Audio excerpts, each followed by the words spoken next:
Guys, um, nasa mi sa mga payag-payag ron guys, no? So, be patient lang ta guys. Kung unsay naa na ta paron, um, andam ra jud ta magpaabot guys. So, kaniya mong na-stayhan karon, gubot pa kay tanan. Pero I know God provide. Kung unsay naa na mo ron, dawaton kaayo na mo.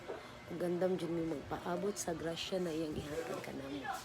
And then guys, before ta mo proceed sa success, we need to focus our kuan man sa sa atong pag-success sa atong ginabuhi, mo sacrifice sa jud ta.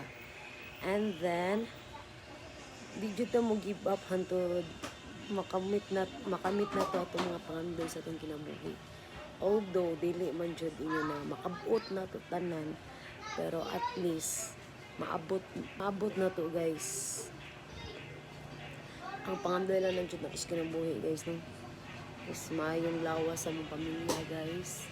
And then tigaan mi og faith and strength sa God na tanan mga pagsuway na mo guys is makaya lang yun na mo, na dili mi pasagdan sa among mga struggle, sa among trial sa kinabuhi, kunta mag-success mi sa among mga gustong maabot sa among kinabuhi guys, na walay mga pagsalig sa ubang tao, kundi amo ra yung kagalingon na pagpaningkamot. Ana ra man jud guys, dili man jud pwede na ang atong mga pag-success guys is atong isalig sa laing tao, like kanang nga lagay for example guys, kanang uy tabangi kuan bi kay para maabot ni nako ning kaning akong gipangandoy kanang sponsori ko, like mga imanana gali guys, hindi man jud nakalikay na jud mga ingana daw, pero i-think sa atong diri mind na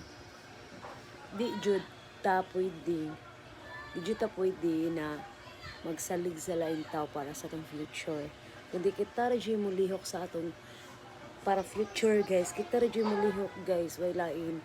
Although naaman tay karamay guys, strength na lang na sila nato kay kanang sila atong mga kauban sila atong pangandoy na gusto natong kabuton na mag-uban ta sa atong sa pag-success sa kinabuhi, like ang atong mga anak, pang igsuon baron kung wa tay anak maigsuon, lola, mga basta pamilya guys, importante jud na guys. So biya na ko kaayo sa mga okay ra jud ko wala kay friends guys, like mga best friend na gitawag og best friend, kiber na ko anak kay ngano in the end kanang nagay mga backstory gali, like maski nun sa pataka maayo pakisabay sa ilaha na adyoy maistorya kung wala ta sa ilaha guys. So mo to comfortable ra jud ko guys, labi na mo school ako man comfortable ra jud ko na ako sa balay, and then mahimog dili kay ko gawas diri sa mo ingon ra na sila, uy karon mo kita ni man to gawas ana, like that niya. Ang mga anak ra akong sugoon dito sa gawas, and then ako rin maglihok diri sugoon ako sila, like palit rag bugas ingana, pero dili kay ko sa una na magtambay jud ko dito kay magchika-chika sa mga letes ingana, marites mo sa jud ta guys, mutug-an jud ta sa tinuod, marites sa jud ta no. So mao na siya, jud malikayan gitawag lang siyang marites kana dito pag chikas gawas, like gusto naman, uy, si Kuan ba? Mo na siya, marites gyapon pa. Yan ta mo, dinay-dinay na sila, marites. Otro po ta guys, marites, butang dako. So mo to guys. Kani akong gilingkuran no guys. Kani balaya, kani naguba na balay. I know ko po, balikon itong video guys. Basin pa di ay donggo ni God na basin pa di ay mo puti ang background na ni. Puhon.